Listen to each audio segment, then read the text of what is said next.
Chapter 46. Elizabeth had been a good deal disappointed in not finding a letter from Jane on their first arrival at Lambton, and this disappointment had been renewed on each of the mornings that had now been spent there. But on the third her repining was over, and her sister justified by the receipt of 2 letters from her at once, on one of which was marked that it had been missent elsewhere. Elizabeth was not surprised at it, as Jane had written the direction remarkably ill. They had just been preparing to walk as the letters came in, and her uncle and aunt, leaving her to enjoy them in quiet, set off by themselves. The one missent must be first attended to. It had been written 5 days ago. The beginning contained an account of all their little parties and engagements, with such news as the country afforded. But the latter half, which was dated a day later, and written in evident agitation, gave more important intelligence. It was to this effect: "Since writing the above, dearest Lizzie, something has occurred of a most unexpected and serious nature, but I am afraid of alarming you. Be assured that we are all well. What I have to say relates to poor Lydia. An express came at 12 last night, just as we were all gone to bed, from Colonel Forster, to inform us that she was gone off to Scotland with one of his officers, to own the truth with Wickham. Imagine our surprise. To Kitty, however, it does not seem so wholly unexpected. I am very, very sorry. So imprudent a match on both sides, but I am willing to hope the best, and that his character has been misunderstood. Thoughtless and indiscreet, I can easily believe him. But this step, and let us rejoice over it, marks nothing bad at heart. His choice is disinterested at least, for he must know my father can give her nothing. Our poor mother is sadly grieved. My father bears it better. How thankful am I that we never let them know what has been said against him. We must forget it ourselves. They were off Saturday night about 12, as is conjectured, but were not missed till yesterday morning at 8. The express was sent off directly. My dear Lizzie, they must have passed within 10 miles of us. Colonel Forster gives us reason to expect him here soon. Lydia left a few lines for his wife, informing her of their intention. I must conclude, for I cannot be long from my poor mother. I am afraid you will not be able to make it out, but I hardly know what I have written." Without allowing herself time for consideration, and scarcely knowing what she felt, Elizabeth, on finishing this letter, instantly seized the other, and opening it with the utmost impatience, read as follows. It had been written a day later than the conclusion of the first. "By this time, my dearest sister, you have received my hurried letter. I wish this may be more intelligible, but though not confined for time, my head is so bewildered that I cannot answer for being coherent. Dearest Lizzie, I hardly know what I would write, but I have bad news for you, and it cannot be delayed. Imprudent as a marriage between Mr. Wickham and our poor Lydia would be, we are now anxious to be assured it has taken place, for there is but too much reason to fear they are not gone to Scotland. Colonel Forster came yesterday, having left Brighton the day before, not many hours after the express. Though Lydia's short letter to Mrs. F. gave them to understand that they were going to Gretna Green, something was dropped by Denny expressing his belief that W. never intended to go there or to marry Lydia at all, which was repeated to Colonel F., who, instantly taking the alarm, set off from B., intending to trace their route. He did trace them easily to Clapham, but no farther, for on entering that place they removed into a hackney coach and dismissed the chaise that brought them from Epsom. All that is known after this is that they were seen to continue the London road. I know not what to think. After making every possible inquiry on that side of London, Colonel F. came on into Hertfordshire, anxiously renewing them at all the turnpikes and at the inns in Barnet and Hatfield, but without any success. No such people had been seen to pass through. With the kindest concern he came on to Longbourn, and broke his apprehensions to us in a manner most creditable to his heart. I am sincerely grieved for him and Mrs. F., but no one can throw any blame on them. Our distress, my dear Lizzie, is very great. My father and mother believe the worst, but I cannot think so ill of him. Many circumstances might make it more eligible for them to be married privately in town than to pursue their first plan. And even if he could form such a design against a young woman of Lydia's connections, which is not likely, can I suppose her so lost to everything? Impossible. I grieve to find, however, that Colonel F. is not disposed to depend upon their marriage. He shook his head when I expressed my hopes, and said he feared W. was not a man to be trusted. My poor mother is really ill and keeps her room. Could she exert herself, it would be better, but this is not to be expected. And as to my father, I never in my life saw him so affected. Poor Kitty has anger for having concealed their attachment, but as it was a matter of confidence, one cannot wonder. I am truly glad, dearest Lizzie, that you have been spared something of these distressing scenes. But now, as the first shock is over, shall I own that I long for your return? I am not so selfish, however, as to press for it, if inconvenient. Adieu. I take up my pen again to do what I have just told you I would not, but circumstances are such that I cannot help earnestly begging you all to come here as soon as possible. I know my dear uncle and aunt so well that I am not afraid of requesting it, though I have still something more to ask of the former. My father is going to London with Colonel Forster instantly to try to discover her. What he means to do, I am sure I know not, but his excessive distress will not allow him to pursue any measure in the best and safest way, and Colonel Forster is obliged to be at Brighton again tomorrow evening. In such an exigence, my uncle's advice and assistance would be everything in the world. He will immediately comprehend what I must feel, and I rely upon his goodness. "Oh, where is my uncle?" cried Elizabeth, darting from her seat as she finished the letter, in eagerness to follow him, without losing a moment of the time so precious. But as she reached the door, it was opened by a servant, and Mr. Darcy appeared. Her pale face and impetuous manner made him start, and before he could recover himself enough to speak, she, in whose mind every idea was superseded by Lydia's situation, hastily exclaimed, "I beg your pardon, but I must leave you." "I must find Mr. Gardiner this moment on business that cannot be delayed. I have not an instant to lose." "Good God, what is the matter?" cried he with more feeling than politeness. Then recollecting himself, "I will not detain you a minute, but let me, or let the servant, go after Mr. and Mrs. Gardiner. You are not well enough. You cannot go yourself."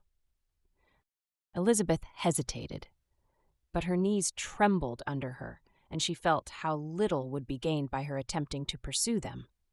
Calling back the servant, therefore, she commissioned him, though in so breathless an accent as made her almost unintelligible, to fetch his master and mistress home instantly. On his quitting the room, she sat down unable to support herself, and looking so miserably ill that it was impossible for Darcy to leave her, or to refrain from saying, in a tone of gentleness and commiseration, "Let me call your maid. Is there nothing you could take to give you present relief? A glass of wine? Shall I get you one? You are very ill." "No, I thank you," she replied, endeavoring to recover herself. "There is nothing the matter with me. I am quite well. I am only distressed by some dreadful news which I have just received from Longbourn." She burst into tears as she alluded to it, and for a few minutes could not speak another word. Darcy, in wretched suspense, could only say something indistinctly of his concern, and observe her in compassionate silence. At length she spoke again. "I have just had a letter from Jane with such dreadful news. It cannot be concealed from anyone. My youngest sister has left all her friends, has eloped, has thrown herself into the power of Mr. Wickham. They are gone off together from Brighton. You know him too well to doubt the rest. She has no money, no connections, nothing that can tempt him to. She is lost forever." Darcy was fixed in astonishment. "When I consider," she added in a yet more agitated voice, "that I might have prevented it, I who knew what he was. Had I but explained some part of it only, some part of what I learnt to my own family. Had his character been known, this could not have happened. But it is all too late now." "I am grieved indeed," cried Darcy, grieved, shocked. "But is it certain, absolutely certain?" "Oh, yes, they left Brighton together on Sunday night, and were traced almost to London, but not beyond. They are certainly not gone to Scotland." "And what has been done, what has been attempted to recover her?"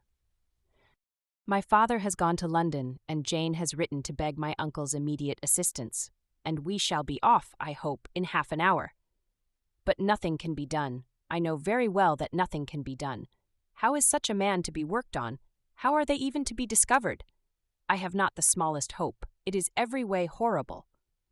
Darcy shook his head in silent acquiescence.